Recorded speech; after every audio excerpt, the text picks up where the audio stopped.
Again, my name is Daniel Wójcik. I am one of the school organizers, but today I'm just putting on my hat of a chair of this first roundtable that we have during this school. And we're going to discuss, we thought that, at the context like this, when we are coming, to discuss different issues, training related, it's nice to discuss not just pure science, if you will, but also some sort of meta science to look somewhat abstractly into the things that we do daily. And today we would like to discuss the present and future of neuroscience and machine learning interactions. Where we are, where do we go? And to do this, we have a wonderful set of panelists, and I'll start from the right. So we have Professor Wolfram Schultz from the University of Cambridge. You have not heard him yet at this school. He will speak tomorrow, but he's a well-known specialist in reinforcement learning, and he's one of our biologists. And Professor Ewelina Knapska is another biologist in the team, and she works in social contagion, in emotions, and she will have a talk on Thursday. And then we have a true computer scientist, and this is Professor Igor Podolak, who will look from the pure machine learning side, and two people who kindly agreed to be sort of the crossover, I call them, Professor Eleni Vasiliaki from University of Sheffield and Professor Friedemann Zenke, whom you heard today, from Basel. And Eleni will speak on Friday, the same day that Igor will give a talk. Okay, so you will hear their positions. Yes, welcome, warm welcome. I'm trying to be relaxed, but you can see that I am a little nervous, but maybe it will change with time. Okay, so the rationale is this. So we're meeting people coming from two perspectives, and I'm going to say, how I view this thing, and you may disagree with me, and they may disagree with me. They probably will, as they did when we discussed. So I think that the goal of neuroscience is to understand the brain, and we are interested both in the function and in the implementation. So from conceptual point, maybe the function is more important, but if you want to treat disease, then obviously the implementation is important because maybe specific molecule or specific connection is important. Now, the goal of machine learning to me is to develop computational algorithms which realize some functions of the brain, like classification or decision-making, etc. And the implementation can be biologically inspired or not. We do not care so much about the implementation as long as it does the job and it's fast. And for many years, machine learning investigated biologically inspired models, notably artificial neural networks, but also different types of learning models with different implementations, including supervised, unsupervised, reinforcement, deep learning, etc. Today, neuroscience can still be an inspiration for novel machine learning paradigms, but for neuroscientists, I think it is mostly a set of tools for analysis of experimental data, which obviously is very important, but it's not the only thing. Recently, a trend emerged where it is postulated that the study of learning in large artificial neural networks may provide insights into the function of the neural systems. And I'm very curious what is the position of our esteemed colleagues on those issues. So the way I imagine the structure is as follows. We will have, say, some 15, 20 minutes of some questions. I'll be posing them and they will reply. And then hopefully they will start disagreeing and maybe they will discuss a little bit between each other. And then we'll have questions and answers from you, the audience, to the panelists. And we'll try to take the questions from the Zoom participants, so keep your ears open. Okay, so maybe starting with the basics. So I said that I think that the goal of neuroscience is to understand the brain. So what does it mean to understand the brain? Does anyone wants to? Thank you. Okay, so from my perspective, I'm a biologist by training, and I'm interested in how the neuronal circuits control behavior. So behavior is the main outcome, and I'm interested mainly in this outcome. So we are going deeper and deeper in our research in understanding firstly there were structures, then we studied the neuronal circuits. Now we are able to identify some molecular mechanisms related to these circuits that are responsible for specific parts of our behavior or rodent behavior, because we study mainly those mechanisms in rodents. But there is like a large complexity. Behavior is dependent on the external context, on when animals take decisions, they are guided by many different factors in the natural environment, and we create very simple models in the laboratory to understand the brain. But I think the important question is whether those models we have, these behavioral models in rodents, in rats or mice, can actually tell us how the brain controls behavior in the natural environment. The question is whether going deeper and deeper into the structure of the brain actually answers this question about this behavioral complexity we observe. So can we understand the brain by itself? Does it make sense to try to understand the brain without the rest of the world? No, I think there is no point. Okay, all right. Okay, so I wonder maybe somebody computational would like to argue with that.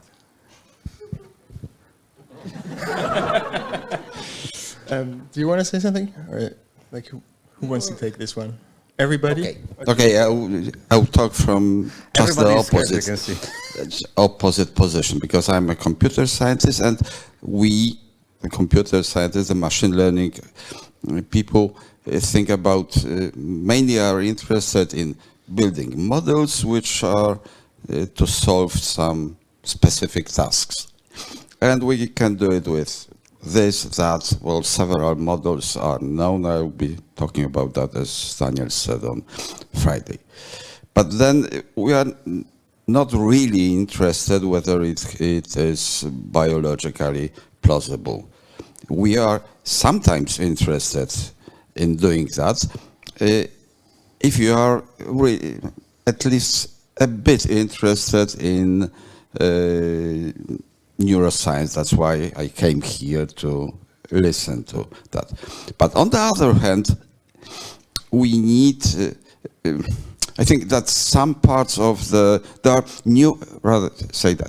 new architectures built all the time. There are new algorithms, learning algorithms devised all the time.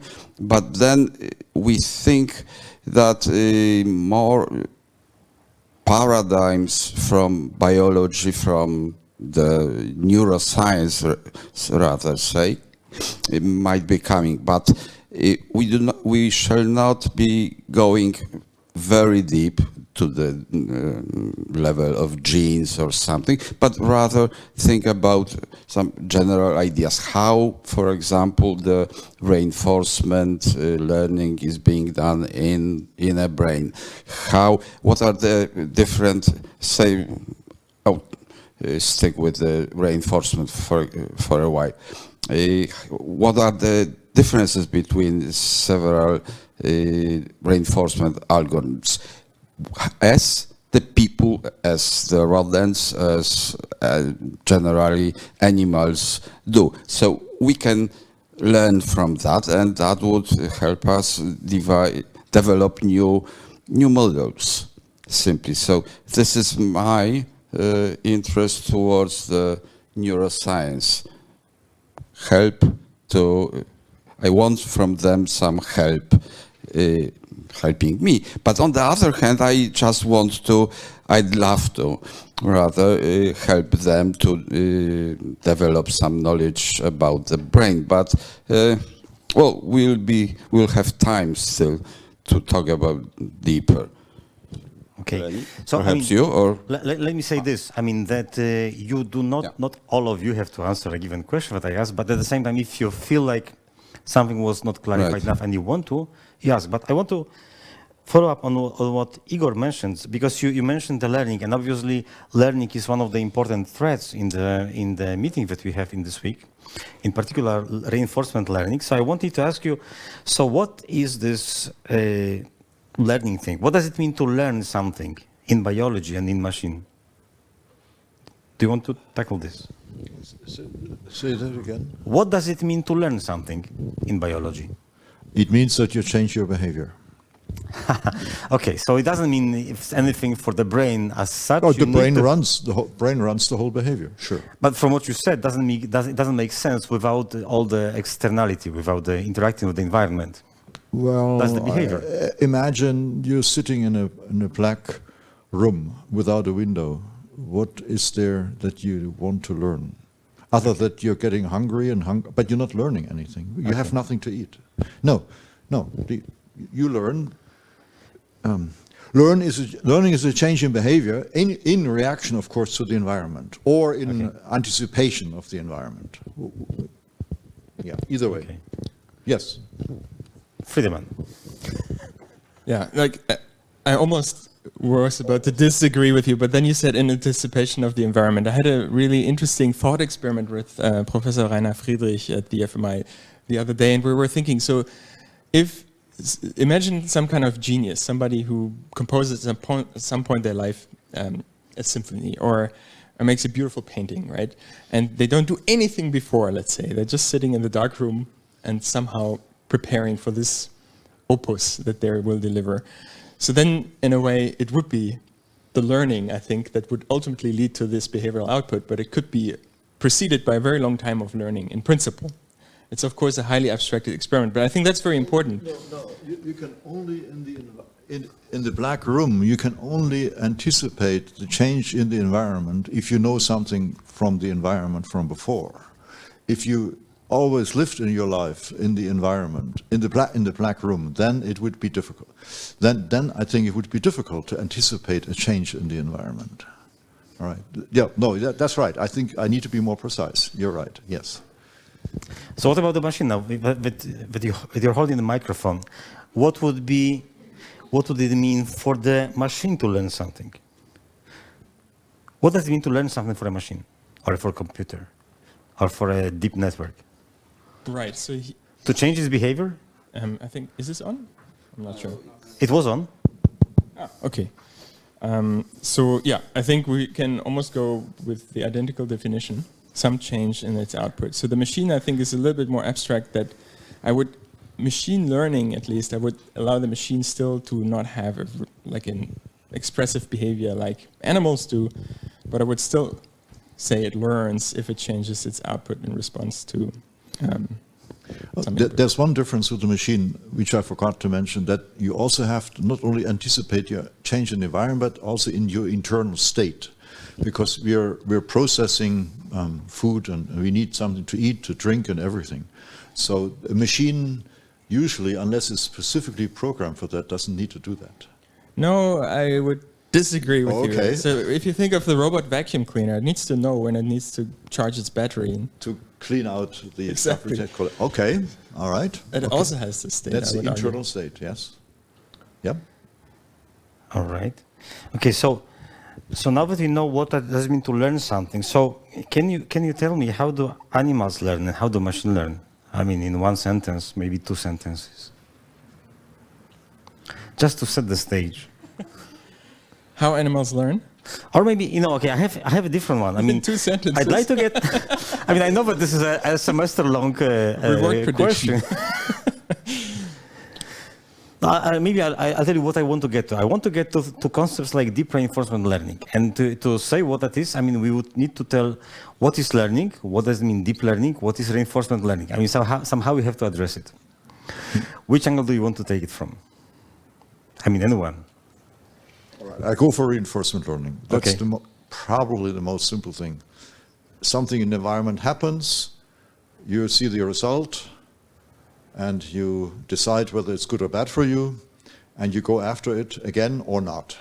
You increase or reduce the frequency of the repetition. That's the most simple form of learning that I think, unless you want to talk about sensitization and habituation. No, that's not happy. So reinforcement learning, and I understand. Yeah, the reinforcement animals, learning, yes. Okay, so yes, all right. so the That's it. animals do it, and the machines can do it. I mean, the computers can do it. Yeah, I guess we should ask Eleni on this one. So if I think of reinforcement learning from the point of view of computer science, I would say it's a maximization of an objective function. That is, you have So to that's the describe same. Right, yeah. the reward that which is a metric of success of how well the task is done, and you change the parameters of the system in order to maximize it. So that's how I think about it. And in general, machine learning typically is related to some objective function that you're asking to maximize or minimize a quantity, well-defined. So yes, the machine changed the behavior, but in a way that hopefully is desirable, right? So the outcome must make sense. Otherwise, we think we didn't train the algorithm properly, right? Okay. So we, as humans, define the purpose of the algorithm or the desirable outcome. But you have to learn how to change these parameters. Of course. This is the most important thing, because machine learning is simple because most of whatever the task, you actually use the same algorithms. Whether it is playing cards or recognizing dogs and cats, it's always the same algorithm. So this is simple, and I think that it's much simpler than the brain because it acts differently. But for a moment, when you were presenting your definitions of reinforcement learning for animals and for machines, my feeling was that they do seem almost the same from sort of more abstract perspective. But I think I guess the sort of the origin of this function that you optimize it comes from different things, because I mean sort of in animals I guess you optimize, I don't know, our well-being or something like that, and it's hard for me to think about the well-being of the deep network, so it's just this It's the cost function. but the cost function comes from a different place. Well-being of the deep network. It's the well-being. Yeah, I have a but the low thing is, value. it's It's great. But I it is feel your great. well-being, not the networks. I think maybe what you would like to say, well, sorry, I'm putting words in your mouth, but I assume what you mean is that the animals, in case of the animals, sometimes not clear what is the objective function that they optimize. We know something about their well-being, but the precise exactly form may be not entirely clear. While in the machine learning, of course, you define it. It must be, right. The machine learning algorithms knows well what is good. And do animals know? I don't know. I think the neural networks have better cognition because they know what is correct. Higher cognition, I should have said. Okay. So we'll have probably some discussion on that topic. But so we introduced the reinforcement learning, but we still need to say what is the deep learning, and then the deep reinforcement learning. So. Well, yeah, so deep learning is just a class of algorithms that leverage deep neural networks. So there used to be this, I guess, for multi-layer neural networks, three-layer neural networks, basically, there used to be this universal function approximator theorem that stated you can learn anything given enough data and enough hidden units. But I think what people realize is that this is not a very relevant definition, because it can mean that you basically really need to ingest infinite amounts of data. And what deep learning has really done is, by making these architectures deep and by inducing specific architectural biases into these networks, that you can get away with not infinite amount of data, but a finite amount of data. This sounds a little bit weird because we all know deep neural networks are still trained on very large data sets, but if one wanted to do the same thing in a shallow network, it would be basically more data than is in the universe almost, in a sense, so it would be exponentially more data. And the key is really that having deep architectures with the right biases, that you can train them on a finite amount of data and they generalize to data that I've never seen, whereas these universal function approximation shallow networks, they don't do this. And maybe the clue word is the so-called induction bias. For example, in algorithms which recognize pictures, people have noticed that this is you do not have to recognize that cat from dog, whatever place it is in the picture, but you should recognize it well. Well, the features of the cat and the features of the dog can be in any place. The dog can be on a beach, or it might be small or high. So you can use the same algorithms to recognize the dog on any place in the image. So you can use a, say, small network which goes through the image. And this is called, well, a convolution, which gives an inductive bias over space. And there are several possibilities. So it is actually a constraint on the function that the network can do. Because the shallow network, in essence, well, as Friedemann said, it can learn anything. But it would have to be so large. Well, the theorem, this is actually, I think, apart from SVM, the only theorem in neural networks. Well, SVMs are not neural networks, but well, it depends. It is the only theorem, but it is an existential theorem. There exists a network. It never says how to build that network.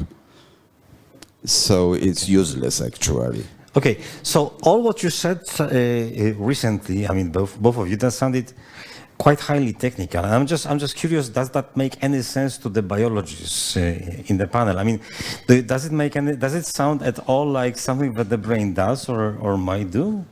Or do you think? No, what I'm saying is, you know, I'm seeing those two fields, and they seem to interact occasionally. But I'm just wondering, you know, do they just borrow some concept and then they happily diverge into different directions? Well, this is the question whether those constructs, I mean, the brain and the networks, artificial networks, work one-to-one. I mean, whether the rules of working or processing informations are the same. Probably not. And another difference that I see is that we actually fit the networks with information that we select.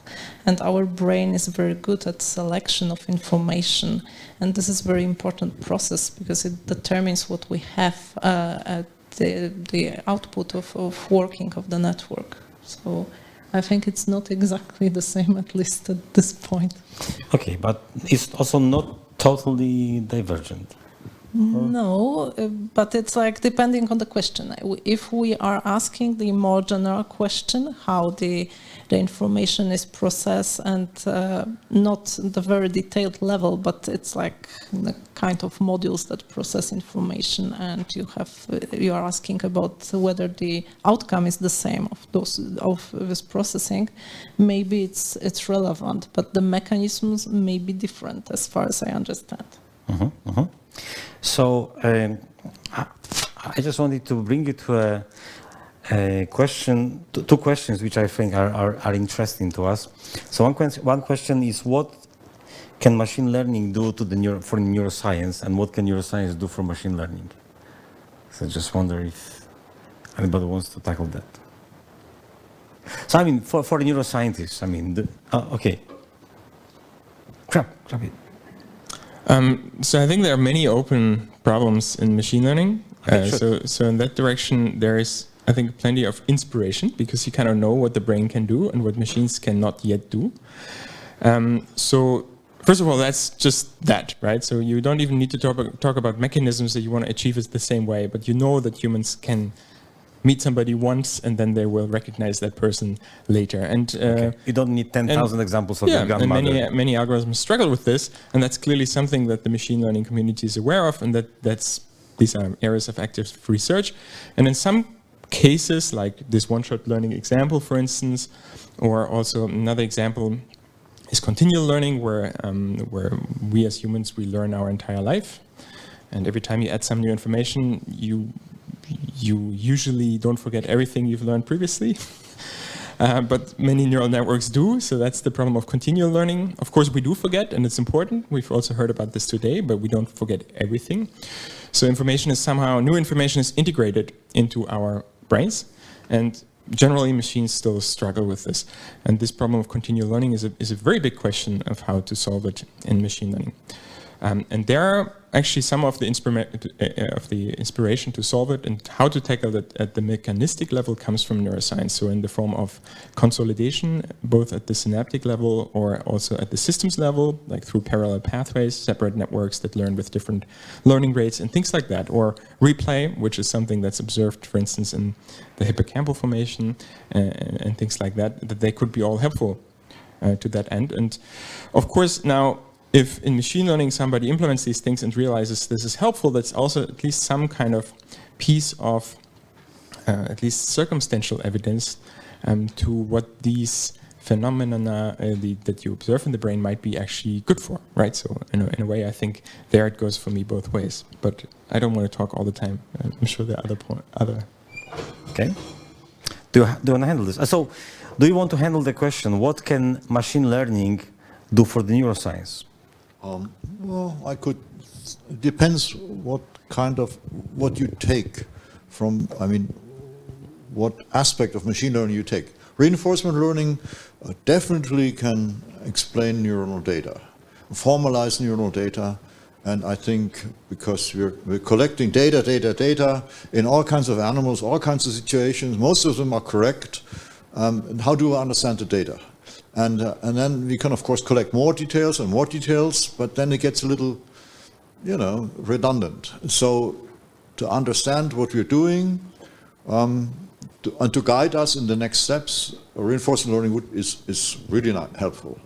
The other aspect of machine learning that I have experience in is these decoders, support vector machine, nearest neighbor, classifier, linear discriminant analysis, and so forth. And we use them to take neuronal data, neuronal responses to rewards or choice options, and then predict which of the different options the animal will choose based on the neuronal data. And then we can see how many neurons you need in order to make a choice to, let's say, 95 or 90% correct. And it's amazing that sometimes you can see that with less than 20 or 30 neurons. And that means you're basically playing with this classifier synapses. That means you're looking at the neuron that then postsynaptic influences through the synapse the next neuron and in the end the behavior. And I think that's a nice way to assess the contribution, or the potential contribution of neurons without stimulation. Because you can stimulate the neurons, but that's an artificial thing. Let's face it. Everything is, the machine learning is also artificial, but stimulation is artificial because you don't have the input. And you suddenly have an impulse in your brain, you do this. Well, why is that? Because your hand is twitching, or do you really want to do the movement, or whatever? So there's a number of drawbacks in every technique you do, and I think the machine learning in predicting the behavior from neurons is very helpful. Okay, thank you. That's Igor? May I have a question to that? But do that, say, 20 neurons, when you find that 20 neurons are enough to classify, does it help you in explaining some structure in the brain? For example. Ideally, yes, not in our hands, but if you can do optogenetics and you could, if you can identify first the neurons type you're recording from and hopefully find a molecular marker and then use that molecular marker to express, let's say, chondrodopsin, and then you can stimulate with light the light-sensitive molecule that's coupled to chondrodopsin in these particular neurons, then you can do what I just said is also artificial, see how these neurons produce a real output when you stimulate. And then, you're getting data together. None of them are 100% certain or natural, but they add up to something. Yeah, absolutely. I think that's the real question. Yeah, thank you. Okay. Anybody wants to add anything? If not, I want to ask you this thing. So some of the recent trends, I think, is that people argue that the deep networks have become so complex that actually studying their properties can give you insight into how the brain works. And I'm just sort of posing this issue. So how do you feel about this? I mean, can we understand the brain by studying the neural networks? Or Friedemann. So let me ask a question back. So do you think it's wise that we should study the brain the way we do, all the while we don't really understand deep neural networks with the methods that we have currently available, or the definitions of what we mean understanding means? So I mean, so can I reply before I forget what you asked? No, no, you're not. That would be too easy. Before I want to make the question more complicated, so you forget it more. No, what I mean is, you have perfect observability. You can record from all the neurons in this network. It's much simpler, arguably, than biology. Has less complexity. It's completely. The layout is there. You have the full connectome. You can give any input. There's no noise, no partial observability. And so what do we learn from it? Now you can ask your question.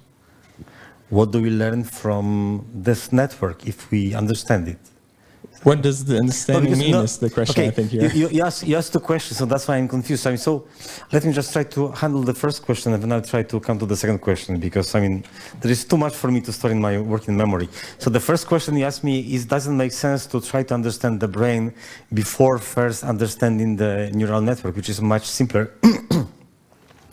My answer would be that, in a finite lifespan, you might ask yourself, what is worthwhile doing? And you might say, do I care about the brains more, or do I care more about the networks? And I might say, I have the brain, and I know that it might be, it might be ill or something. And, if I might want to cure, maybe this is more pressing than, sort of playing with neural networks, as nice as they are.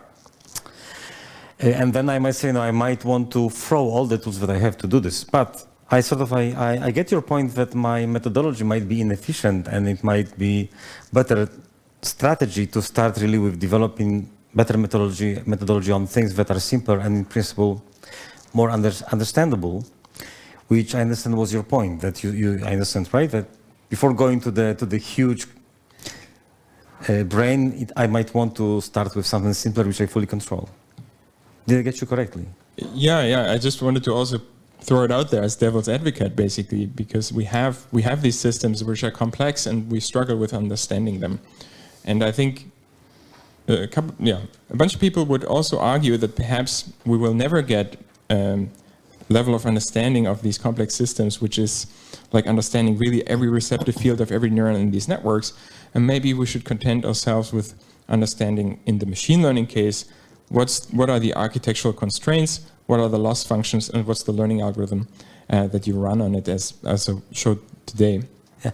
One caveat is, just to break in, is that as it was proposed earlier, is that actually understanding the brain doesn't make sense by itself without the environment. So actually the point is that what the brain does is a consequence of the interactions through eons with the environment, okay? And actually the architecture that we have is not random. Now, while what you're proposing is you just throw in some connections which are doing some random things, and you ask me, I did something random, it does something random, can you understand what it does and why it does so? I mean, maybe it's an impulse question. No, there I would disagree with you, because obviously the environment is extremely simplified for the standard machine learning setup. It's basically your data set, right? So there are constraints, and ultimately the architecture also, as Igor said, needs to be matched to the type of data. So images it might be worth, if you want to do image classification, to have translation invariance. But otherwise, of course, we could go to deep reinforcement learning, and there could be a real environment, an embodied robot. And we could go through all these great lengths. I think I just wanted to put it out there. What's a good way of understanding neural networks, be them artificial or biological ones? And I think that's a question we should all grapple with. Okay. I have a word. We still do not have tools to understand neural networks. That is the first thing. This is something which has been started in the computational machine learning community. Well, it is for the last, I think, 2, 3, 4 years when people try, and there are no tools actually. And this is one thing.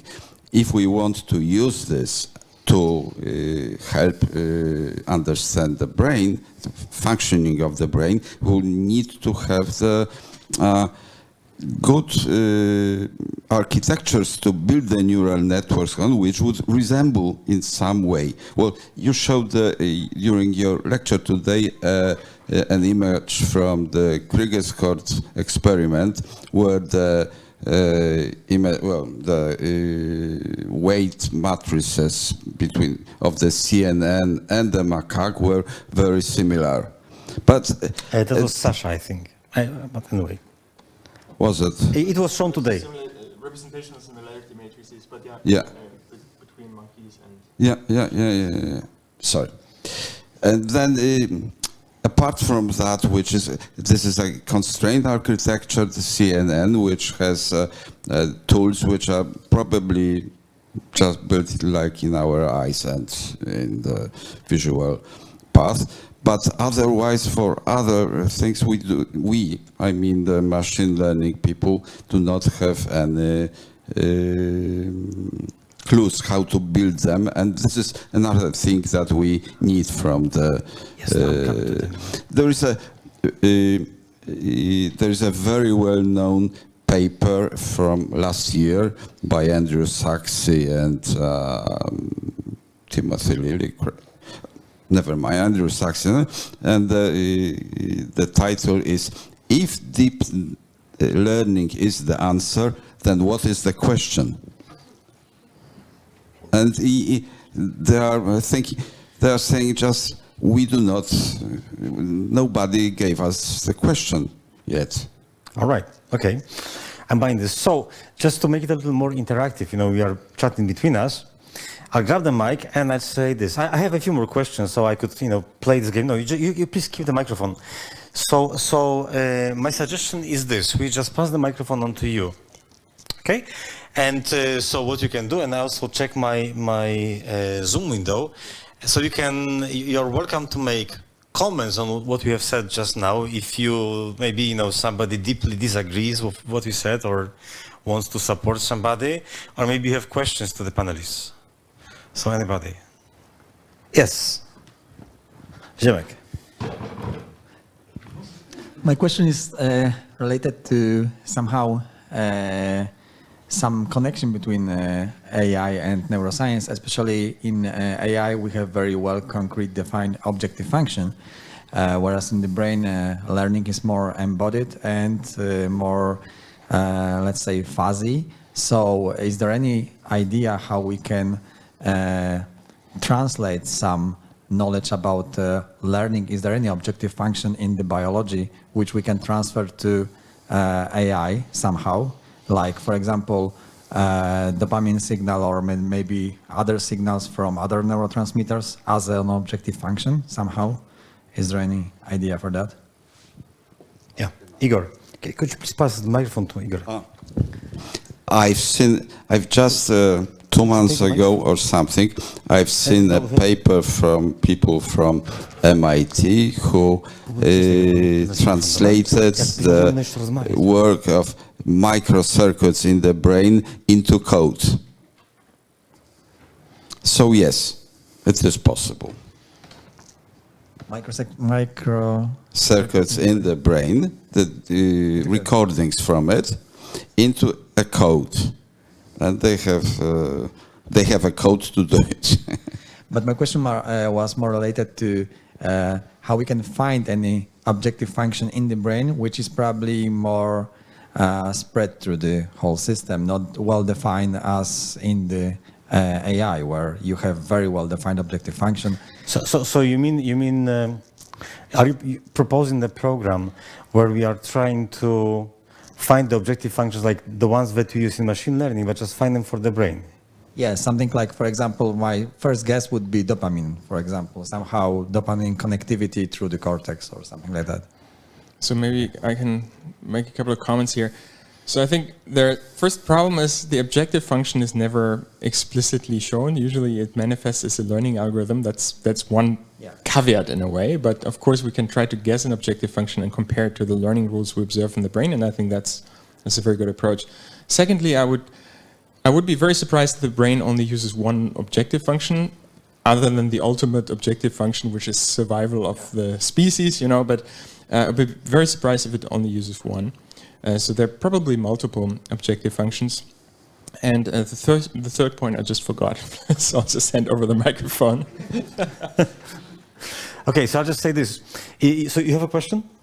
No, but if anybody wants a question or wants a comment, you can just raise your hands and I will try it. Okay, so there's one and there's the second and there's the third. But before we'll go in that order, I have one question on Zoom. So I'll start with that and then we'll go one in the back and then Dieter and then those here. So the comment from Zoom, great discussion. My question is, what is the relationship between neuroscience, machine learning and psychology? What is the relationship between neuroscience, machine learning, and psychology? Psychology. I understood ecology. No, that would be... No, because machine learning uses so much electricity. So it Igor, kills everything. Use the microphone. Sorry. Okay, so the best comments are always offline. I mean, well, some people heard it. No. I don't answer. Yeah, I don't have a good answer to the last part. I think, I mean, in the end, I think it all boils down to behavior. And I'm tempted to give you the microphone again. Okay, so my second subject was psychology, so maybe I should try to answer. I think, yeah, this is about behavior. I think it's a good cue, but it's the question is, about this embodiment. It was mentioned here that it's like our behavior is very complex and we're determined by our environment, but also by our social environment, by our other people, by our history and so on. So the question is whether we actually know all those things to model them. This is so complex that it's very difficult. So the question is, what are the limits of our modeling? So it's a question to you. Yeah, I think that gives me an entry point, so thank you very much. I think you mentioned it also earlier, that basically there are very different levels of abstraction, and I think these fields, they cater to very different levels, right? Where I would say maybe neuroscience that's more concerned with the circuits is somewhere in the middle. Machine learning is arguably probably the simplest in terms of the complexity and how much of different systems are combined to a larger embodied AI system. And then psychology is literally something that only pops up in humans, basically, although I have heard there are also now psychologists for dogs and horses. But so where really the level is so much higher because there are these cognitive abilities that are required, which might be less present in animals, right? Which definitely are intelligent, I would argue. Okay, thank you for that. So what we're going to do is now we'll take those 3 questions from the room. So that was Adam, Dieter, and then I didn't, those girl here, I think, right? You were there. So, and then I'll come back to Zoom, it will be any. So, Adam.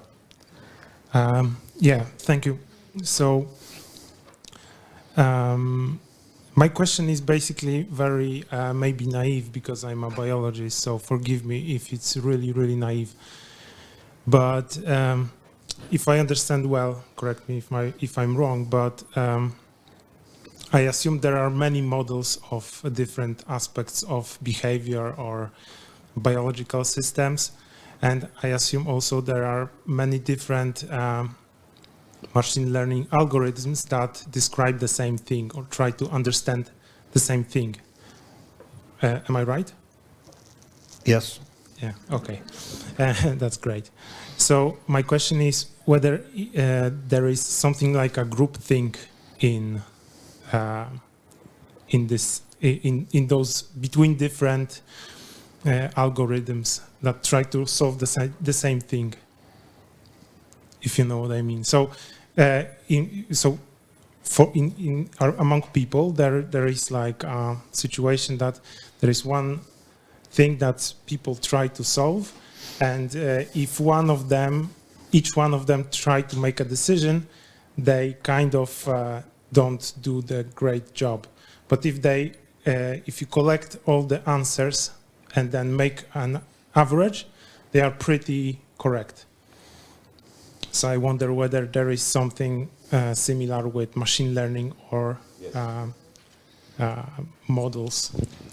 Yes, the question that you asked, whether group learning is better or, well, if there is. Yes, there is group learning. And for example, straight in machine learning, not only deep learning is something which is called the ensemble learning. Well, and the idea is take any number of any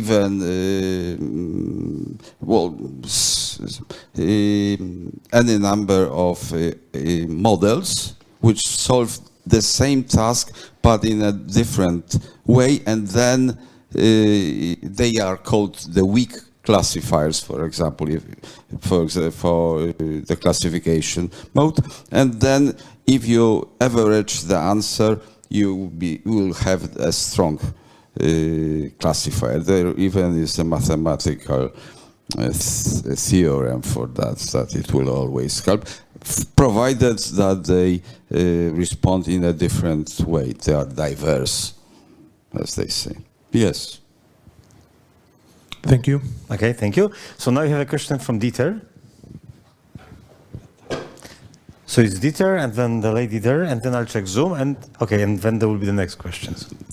I can't resist asking two questions. The first one is about implementation. We are embodied agents that carry around a processor that works in real time and can interact with the world one-to-one as it happens at 10-watt cost and the size of 1.5 pounds, and does all the things that we know how to do. So how long realistically do you think would it be before there's any artificial processor that can handle what neural networks would need to do that in real time, that I'm doing? Because people seem to sometimes think these days that we're like 10 days before the revolution of embodied intelligence out there. Never. I think that something is going on. We are trying to make it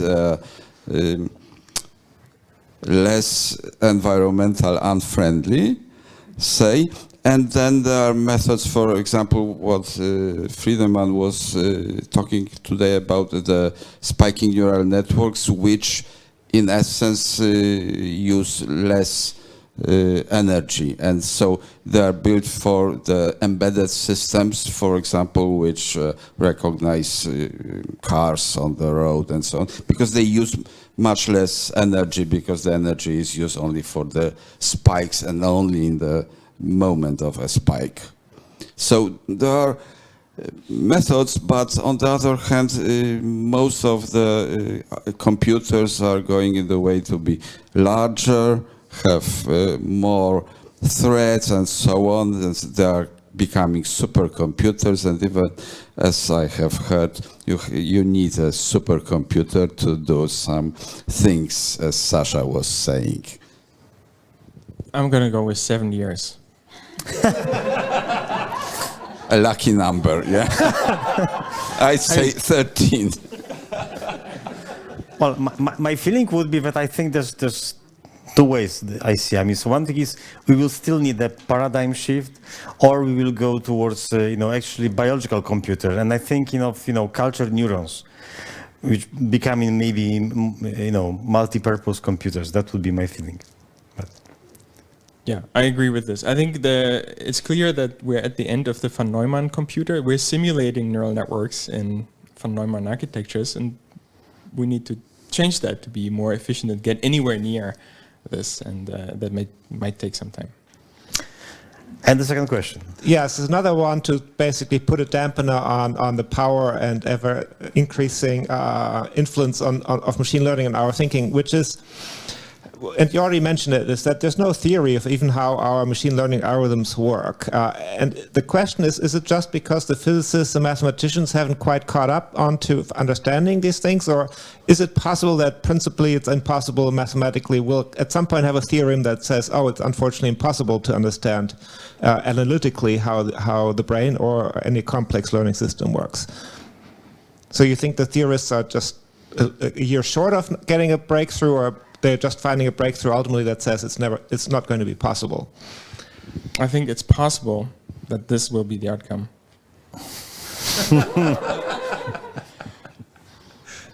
But yeah, I don't know. Igor, do you know? I'd rather say it's impossible. So no, you see that the selection of the panelists was very I know. clever. Anyone else? At the end of the next century. Okay. Okay. So there could be this theorem, but I think it's the essential thing is that we find a clear definition of what we define as understanding, and I think that's what it all hinges on. And that's actually not clear. We had a question there. What understanding means. We had a question down there, that lady. So Czagdash, do you have question as well? No, somebody. Okay, we have. Thank you. We know about this top-down error propagation in predictive processing of hierarchical Bayesian framework. So how much is it similar or dissimilar to back propagation of deep neural network? Please. So in some cases, for some of these predictive coding networks, they're provably identical. So you can prove that under certain conditions they're the same, or they can do the same thing. They're different implementations of the same thing. In that case, what will be the loss function in biological brain? Tricky one. Okay, so in the biological brain, I think we had a similar question before. It's not clear what the loss functions are. So if you're asking with regard to the predictive coding loss function, that would assume that if the brain uses such an algorithm, it assumes that there's at least some energy function essentially that's been minimized. And I think that's almost no, okay. I have to be very careful here. But at least we know our brains don't blow up, right? So we know Not that often. we know that there is something that's not going completely out of bounds, and I think that's reassuring, and that can presumably be mapped onto an energy-based framework. Yeah. That doesn't mean that microscopically also the brain follows an energy function, because it can be on limit cycles and whatnot. And that would be just, and the hallmark of this would presumably be that you have some sort of a balance between excitation and inhibition, which is observed in the brain, but to really causally link the two, to really say, okay, this is what the brain is doing, this will require Also, for deep learning, usually we have one single loss function for all the layers, but in biology, in different level, we might have different kind of loss functions, which will be again different. I totally believe that is the case, and it would have to be the case, and I think that's why we can start picking apart the brain into different areas and start focusing on this.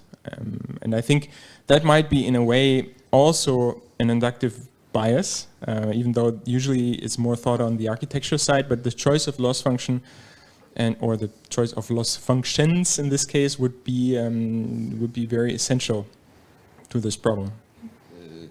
I'd say that in our minds our minds perform different types of learning.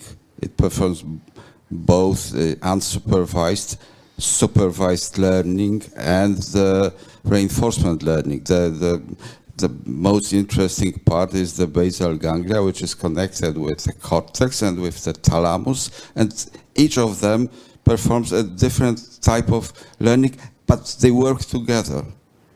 So I think this is an architecture that would be very interesting for the machine learning people, but it is still not used. Not yet. I'd love to do some research on this, but it is really complicated. I would like to mention at this point that actually we removed from this picture computational neuroscience, which is also a player, I would say, and they have the goal of trying to understand how the brain actually works. So, okay. So we had you're okay. So we have a question in the back here, and then there's the lady in the back. So I have one maybe bit philosophical question. So in the beginning, you explained that the biological brains learn, and then the deep learning networks can learn, but do they have memories? By which I understand something more like declarative memory, which could be accessed somehow from the network, or other way around, maybe our memories just are somehow created similarly by, well, just function fitting like networks are? Well, there is a notion of addressable memory. So if the machine learning algorithms have to be built out of modules, that is my deep belief. Whenever you build a one-type architecture, then there is either addressable memory, or it is just a bunch of weights which solve some task. If we connect it somehow, then we would have both addressing the task and an addressable memory. I would even argue that the weights are also a form of memory. So in that sense, and if you have let's say an embodied deep reinforcement learning agent that where every time you shine a light, later you zap it and you give it a negative reward, it would also associate the light with a negative reward, and it would be stored in some of the weights of this deep Q network, for instance, in this case, that also tries to make a reward prediction. And I think that in that case, it would be very similar to how we at least imagine this works also in the brain. I just want to give a very simple example. You have a very common data set is the NIST, you may have heard or you will hear at some point, is the 100 digits 0 to 9 is used so commonly in machine learning, but also in neuroscience, to be honest. If you train 10 perceptrons, that's, one neuron for each class, and then you go and plot their weights in appropriate transformation, you will see an average representation of each number. So yes, you are creating a memory, basically, of the pattern that you recognize. Okay. The question there, and then that will be the next one. And the next one. Yeah, so basically I just want to hear the end of this sentence about how do we define understanding a neural network, because if I'm not mistaken, we do know what's happening at each step. We just basically, I'm not entirely sure what we don't understand. Is it because it's so complex we cannot really follow it? I would say that we understand how to minimize an objective function. We understand about the algorithm, the gradients. The problem is what people call explainability. I think this is where you're heading. We understand the generics of the principles of the learning, and in some simple cases, like the one I just mentioned, you can actually see exactly how the network does it. But when the network has many layers, in some cases, it's very difficult to see what function, let's say, each layer is actually implementing. In some cases, it could be clear for convolutional neural networks, when you have transformations, you may be able to follow and see, okay, that's a translation, that's a rotation. But in the most general case, it's difficult to see it, and we don't have a good methodology to reply to that question. So we only have, let's say, partial ways to address this. Right. But I think it will be addressed. I mean, there is a whole field, explainable AI. It has started the last few years. So I personally don't think that there was a point that we'll train a deep network in a problem that is well defined and will not be able to understand why. Okay, so Friedman, you want to? Yeah, just quickly chime in. I think for me, it's often a question about having the right model, because I think for me, modeling is about finding abstractions which I can still keep in my head, like a little chip in a bottle, basically, which I can keep in the bottle. And so that's really an important aspect, that you want simplification, but the right simplification. And that currently, I think, is largely missing, even though you can build a super complicated deep neural network, and you literally, the only way it exists is that you're simulating it. So it's also a model, and people call it even a model, but it's not something that I can put into the little bottle of my mind to really feel that I understand it. And I think if you now build the most sophisticated simulation of the human brain, where you measure everything, you put the neurons in the ion channels, then in the end you have a very complicated simulation, but you might still not understand how it really works at this more conceptual level. And I think that's really basic research question to identify what are these simplest components, what's the hydrogen atom, if you want, of neuroscience or of different areas of the brain, that where you can then really claim this part I understand, and then helium is just a perturbation that builds on top, and it's more complicated, but you have at least this core understanding of the simplest system that's somewhat relevant. And what this system is in neuroscience is not entirely clear to me, at least. Okay, so we have one question here, and the second there, and the third one at the top, and this will be the fourth one, and this will be the last one. And then I'll have 3 messages. So first, the man with the black mask. Which one? This one. Hey. So I hope this is not a convoluted question. Probably is. So my understanding of machine learning is a little vague, but from what we were discussing, I think that there are some similarities between brain learning and machine learning in that, well, learning is to some degree similar, or they're able, and that, sorry, what was it? Yeah, sorry, I'm confused. My question is regarding development, specifically like brain development in infancy, and the degree to which that kind of there's differentiation over time that I don't think machine learning implements, and therefore this allows brains to be more to define functions, to have broader functions and multiple functions, and just more sorry, flexible. Yeah, I mean, like to fulfill multiple functions that machine learning does not seem to do so far. I wonder whether it is possible, because I know that in machine learning you can, tweak in parameters or whatnot to kind of create a different environment, but it's not something that, as I understand, happens as it goes. And even in infancy, for example, learning happens without output at some time. Like as a baby, you see something, you create associations without a specific output to come. So you already have these specific associations happening. My question is, would it be possible to implement something like this development in machine learning to kind of, So I'll break in. So in computational neuroscience you can, and this is being done. So Rodney Douglas has been doing this already over a decade ago. It has definitely not become a mainstream, and I think that's an interesting idea maybe to explore in machine learning. But I don't know, has this been done in machine learning?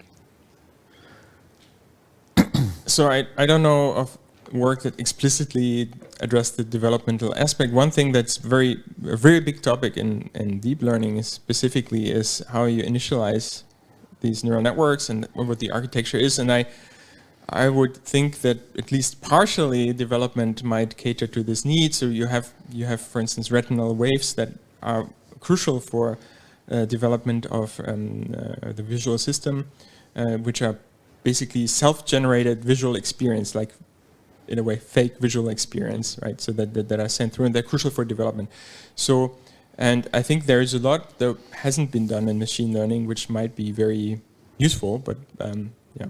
Which is why it's worthwhile to move into this field, right? So we have the question there. Yes, the white mask for a change. Thank you. So my question is aimed to provoke a bit of debate. So there's this really fun paper in 2017 by Jonas and Cording with the fun title of Could a Neuroscientist Understand a Microprocessor? And so the idea was basically they took techniques from neuroscience, applied it to a microprocessor, for example, to try lesioning it and to see whether you could actually understand it. And the critique goes because a microprocessor, it's simpler, it's got a clear architecture, it's less random, more deterministic than if neuroscientists or techniques in neuroscience can't even understand a microprocessor. How is it actually valid to understand human synapses and dendrites? So I would like to ask, both from the neuroscientist perspective, the combined perspective, also the machine learning perspective, what do you think of this critique? So I'll say that when I started working in this field, I was thinking something very similar. I was thinking always of electrophysiology as reverse engineering. the engineering system in the brain, and you apply techniques trying to measure and then guess what is the functionality of that circuit. And I was making this silly argument, well, if it's extraterrestrial technology, how well would you do it, right? What I can say, though, is that techniques for, probably a biologist should take this part, but I believe that techniques are really improving over time, right? You have better resolution, you have optogenetics, you have a lot of tools in your toolbox over time that are improving the simple I cut and I measure, right? So that to me gives me some confidence that there may be the potential to understand this. That's why I started working in the field of computer science and neuroscience. Of course, to be frank with you, I find it quite a difficult task. That's why I'm slowly shifting to machine learning. Because then I don't have to argue that my model is correct. It performs well, it performs well. I don't have to argue that that's what the brain does. But I've been having myself withdrawn a little bit. I still believe that the progress in the technology and also the improvement on the models, machine learning collectively, they have the possibility to answer this question to some degree, right? So yeah, thanks for bringing up the paper. I think it's a great inflammatory paper. I think it's a little bit unfair towards the neuroscientists, because for the people who don't know it, right, basically, so they get all the currents recordings from a microprocessor, they apply PCA and they find the clock and they're like, okay, great, what have we learned now? So, but I think this is a more general problem, which is actually interesting, which I think the question should be, could an electrical engineer who builds microprocessors understand a microprocessor? And that's what Eleni said. Actually, reverse engineering is a really hard problem at this level, and I think during Cold War times, even where the microprocessors were still much simpler, both sides would regularly shoot down some espionage plane and try to figure out how the processor of the other side works, and they couldn't do it at the time with the technologies. Nowadays, at Google, the malware department, the biggest compute users for like supercompute basically is to use decompilers for malware they're getting, right? So they're trying to disassemble the compiled machine code of malware to figure out what it does and how it works. So it's a reverse engineering problem in both cases, and it's extremely hard to go from something very sophisticated and complex to something that's modular, like source code, or modular in terms of before you go through the routing process of a microprocessor. And I think we're facing a very similar problem with the brain, that it has been compiled, it's there, and there might be this underlying modularity, but we are basically left with a lot of educated guesses of what it could be doing. And currently, that's at least in my group the approach. We're guessing stuff that our colleagues usually come up with. We're guessing this, and then we forward engineer a system, and then we compare how the system behaves to the real thing. And currently, that's one of the most promising approaches. Of course, it's very indirect, but I think we'll be stuck with it. And I think in that sense, this paper is great, but it's also unfair, because I think even the engineer of the microprocessor wouldn't be able to understand it. All right, thanks. So 2 last questions. We're coming to the end. So there's one on the back. Hello. So, starting off with a comment on one of the questions which was there on the chat before about what's common between neuroscience and computational neuroscience and psychology. I think I just had a comment on that before I moved to the question. I think it's pattern. We're all looking for patterns in either behavior or neurons or models and things like that. But that also kind of feeds into my question a little bit. So neuroscience has been focusing, going really micro at the neuron level. Modeling is kind of trying to look at more macro patterns and looking at building models. And it just ends up feeling like we've not kind of been able to crack this, like you earlier said, the hydrogen atom of the brain yet. And it just seems, on certain days, to me at least, it just feels like it shouldn't be this hard. So do you We guys... also were graduate students once. do you also at some point feel like maybe we are doing it wrong? Either we are going too micro or too macro, or we are trying to just isolate things too much. We are trying to study the brain in the absence of a whole body, which is also present. And I mean, there's also the whole philosophy of the mind, which comes into the picture, which definitely has also a role to play, which at least computational modeling is not taking into account. So, I mean, the short question is, do you think all of us are getting something very fundamentally wrong and it's much simpler than what we think?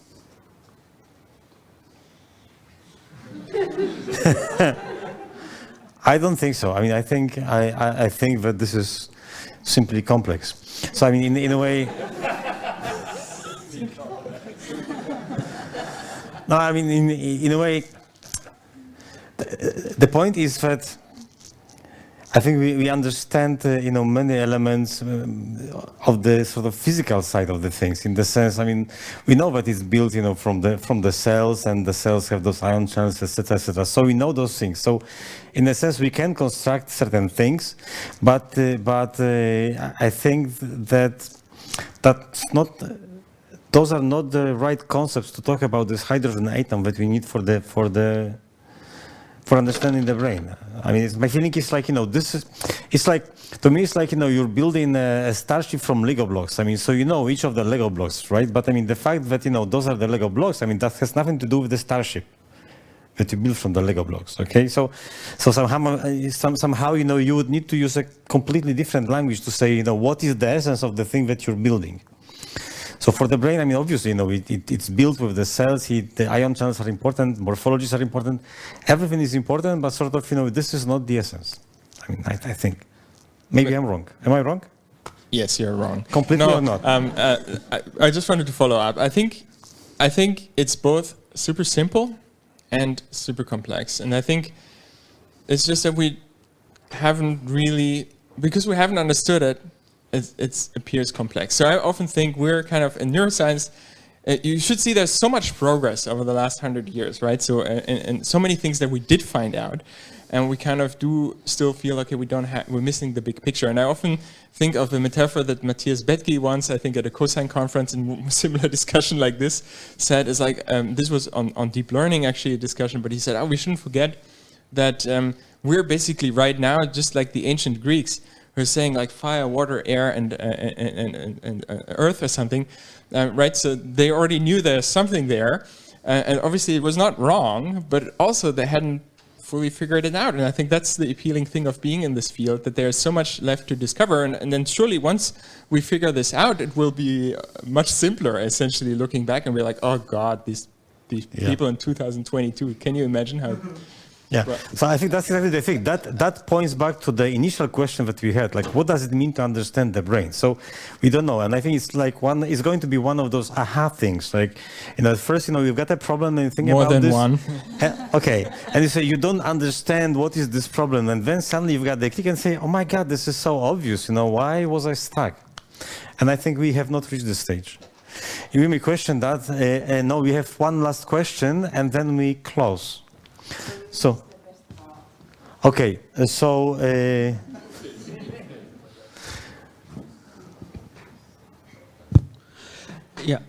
in terms of learning and memory, I mean, the difference we were talking about in between the neural networks and the brain. So I was just thinking, when you look at a child learning about recognition of simple thing like apple, it doesn't take n number of images to understand what really an apple is. Whereas for a neural network, it's kind of you're updating the weights, and I mean in a recursive way, you're keep on updating the weights such that it recognizes the apple. So is there a way? I mean, when you look at the human brain, we spent like 8 to 9 hours a day sleeping. So don't we have something that plays something more important in sleep that that makes a difference between the neural network and the human brain? So that's my question. The role of sleep in machine learning. I mean, in terms of learning and memory. No. I mean, so trying to rephrase what you said, if I got it correctly, we all sleep, and evidently sleep plays a very important role, and the sleep is typically not implemented in neural networks. And the question is, are we missing something important? And maybe we should need to try to somehow re-implement the functions of biological sleep within machine learning. I think the short answer is yes. If you think about it, if you deprive any of us of sleep, right, after a couple of days, we go psychotic and might never recover of it. So clearly there's an important role, and all animals starting at fruit flies do it. I think we just don't know enough about what that role is. And I don't want to go anywhere further. I mean, there are certain algorithms in computer science that have a sleep phase, but it might not have anything to do with our sleep in a sense. And there are many ideas, but I think there's no hard... Igor wants to say something.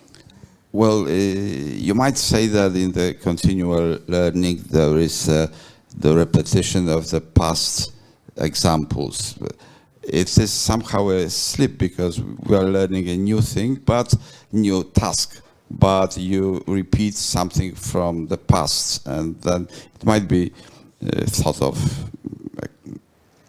comparable to sleep. But then, not really, it's not yet used, but several people think of it, how to implement it. I will mention reinforcement learning and deep reinforcement learning. You have this technique where you play previous experience replay is called actually. And again, it's somehow inspired by this idea that, if your network is dreaming, or could be seen inspired, is dreaming of previous events. But of course, as Friedman says, well, we don't really know if that's really what happened to sleep. But somehow this idea that by having another experience of something that you have seen before is helpful for the network, it is, and it's used. Okay, so I think at this moment we can finish, and we will finish, and after that I will have 3 messages to you. So I would like to thank our great panelists. I think you've done a terrific job. And the audience, wonderful questions.